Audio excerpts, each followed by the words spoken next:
it's time to work my way through some of the older photos again. This goes back to April 27th, actually. This is some of the cottonwood that a friend has been working on removing from his property. They've just gotten too big, too tall, and they've started to come down, and since he's got animals and farm space and kids that play over here by this pond, it's just time to get rid of them and let some stronger trees grow up in their place. So he's been giving them to me because it doesn't burn very well. It burns hot and fast, so it's not a very useful firewood, or especially for wood stoves, stove heating, things like that. A lot of people don't want to take the time to use it because it is a weaker wood than a lot of others, and so you do have to account for that. Making stronger, thicker beams, though, makes it so that you can still use it for a lot of things. It doesn't handle moisture very well, so that's one of the reasons a lot of people get rid of it out here. But as long as it stays dry, it's still wood. For like siding on a doghouse or siding on a shed, things like that, where it's not gonna get dry, or excuse me, not gonna get wet very often. It works great, so I'll take the free wood. Another benefit is it's not technically yard trees, since it's out in the farm and nothing's been stuck in them. I've milled quite a few of them so far and have yet to find anything that has metal in it, so that's always a bonus. Alright, so the first step is to get them to the point where I can cut into them, and you can see this particular tree is 80 feet long, and it's almost completely straight, that entire length, and the only reason it's only 80 feet is because he had already bucked the top off and left it just as a big giant log for me to buck up to whatever size I wanted. So we're using his old farm tractor to lift that up and move it around. I've got a log hook on a chain, and we just hook that up to the tractor to move each log and drag them around as needed. Then once I get them bucked up, then we just use the tongs to pick it up, each section, and put them on the trailer. We used our dump trailer for this, and it works quite well to load logs into. And then you just bring them home and dump the trailer out, and then you can use our tractor on our property to move things around. Although if you recall the beaver dam video, this is the same property. In fact, the pond here is the one that the beaver dams end up causing problems with, and if this pond overflows, then it causes silt to flow somehow through the highway rock, and on the highway is to the right of this picture, and then on the other side of that highway is the reservoir, and apparently the power company or the state gets mad at them when that starts to get muddied. They claim it's from this pond, so I don't know. Whatever. That seems kind of weird, but that's the way that it is, so that's why we had to take out that beaver dam.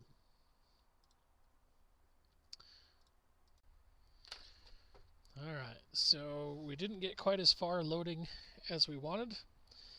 We actually had to call it quits for the day because as I was loading one of the logs, the steering linkage broke. So that was a bit of a frustration. But it is what it is. So we ended up having to go back another day to get those, but we did eventually get everything done. Alright, so we're going to do just a bit of jumping around since these are all little quick photos. This is on May 4th when we were working on we're building a temporary chicken run here. And we at the time had some ducks, and I wanted to build a nice duck pond. So I wanted to be able to have that fed by our seasonal runoff drainage ditch without letting the chickens have an escape.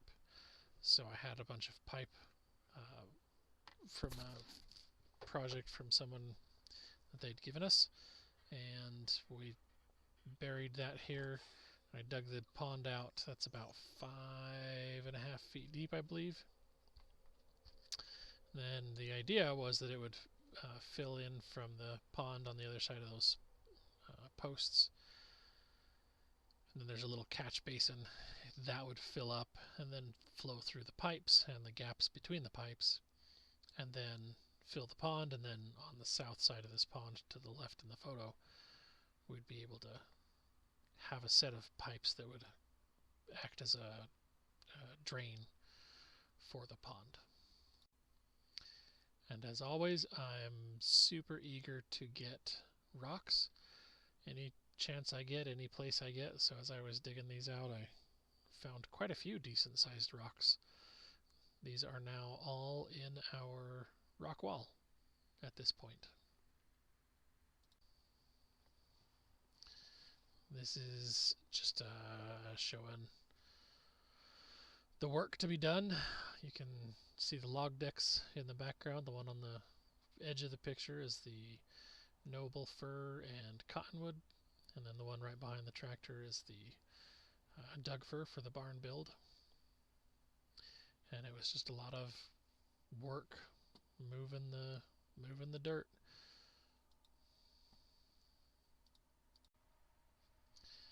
Having a dump trailer made that moving that dirt super easy.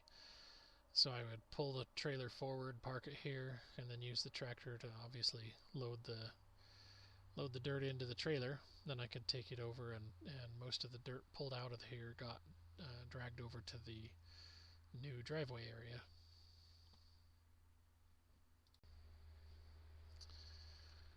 We still get quite a bit of rain in May.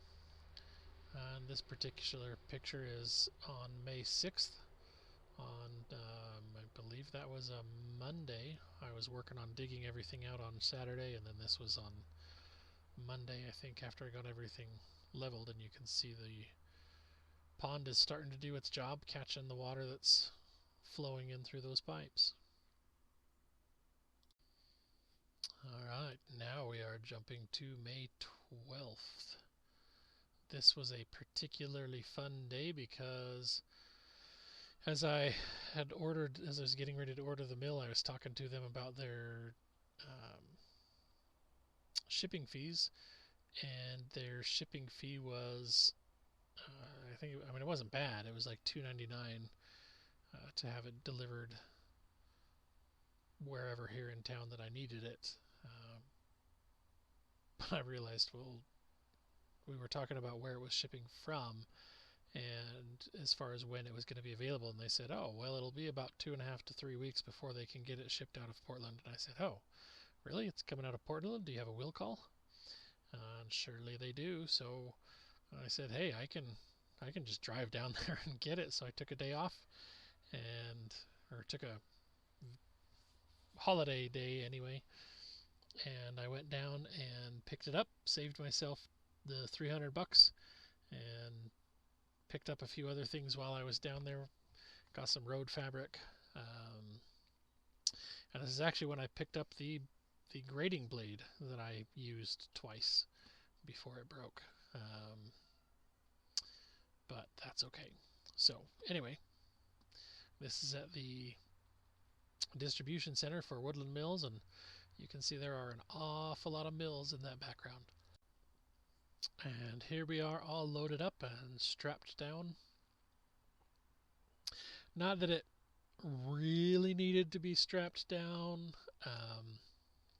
That box weighs like 1,400 pounds or something like that. It's pretty heavy. There's a lot of weight there, but yeah, you never know. Better safe than sorry, and pretty sure in both Oregon and Washington it's a lot anyway. So that's what I got to bring home. This was before I picked up the other two uh, stops though. And here is where the mill lived for far too long. I needed to level some space for it and then build a deck for it to sit on, and those projects just kept getting put on the back burner. So this old trailer frame used to be a 16-foot camper. It is now going to be a 24-foot spare room for us that we'll use as a bedroom, office, and dining room or gaming room. That project will be coming soon. In fact, as soon as I finish putting this video together, I'm going to be going outside to drill a bunch of holes in the frame so I can attach the pressure treated lumber and get started on that. I've been spending the last 2 weeks milling all kinds of noble fir, and yeah, I'm super excited to get that going. You can see there the road fabric in the background.